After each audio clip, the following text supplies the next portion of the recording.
स्कंदमातेची सुंदर कथा। नवदुर्गांच्या 5व्या रूपाला स्कंदमाता म्हणतात। स्कंद म्हणजे भगवान कार्तिकेय आणि त्यांची माता म्हणून देवीला हे नाव मिळाले। ही कथा एका महान संकटावर आणि मातेच्या अपार सामर्थ्यावर आधारित आहे। तारकासुराचा वध आणि स्कंदमातेचा अवतार। फार पूर्वी तारकासुर नावाच्या एका शक्तिशाली राक्षसाने आपल्या तपश्चर्येने ब्रह्मदेवाला प्रसन्न केले आणि वरदान मागून घेतले की त्याला फक्त भगवान शंकरांच्या पुत्राच्या हातूनच मृत्यू यावा। तारकासुराला वाटले की भगवान शिव नेहमी तपश्चर्येत लीन असतात, त्यामुळे त्यांना पुत्र होणे शक्य नाही आणि तो अमर होईल। वरदानामुळे तारकासुराचा अत्याचार खूप वाढला। त्याने देव, ऋषी, मुनी आणि सामान्य लोकांना खूप त्रास दिला। त्याचा क्रूरपणा सहन करणे देवांनाही अशक्य झाले। तेव्हा सर्व देवता भगवान शिवाला शरण गेले आणि या राक्षसापासून मुक्ती मिळवण्यासाठी त्यांनी प्रार्थना केली।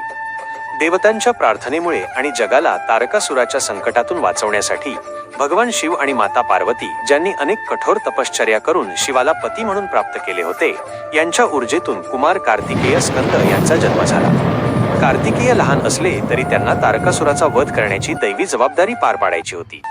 आपल्या पुत्राला या महान युद्धासाठी तयार करण्यासाठी माता पार्वतीने स्कंदमातेचे तेजस्वी आणि शक्तिशाली रूप धारण केले। स्कंदमातेने आपल्या पुत्राचे अत्यंत वात्सल्यपूर्ण पालनपोषण केले।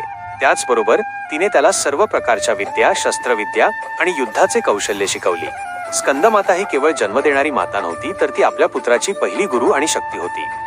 जेव्हा स्कंद युद्ध करण्यासाठी सज्ज झाले तेव्हा स्कंदमातेने त्यांना सिंहावर बसवून रणांगणात पाठवले।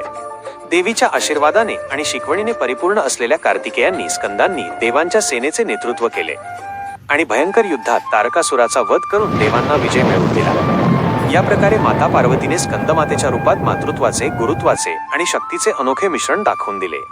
आपल्या पुत्राला योग्य मार्गावर चालवून त्याला सामर्थ्यवान बनवून आणि धर्माचे रक्षण करण्यासाठी प्रेरित करून स्कंदमातेने सृष्टीचे रक्षण केले।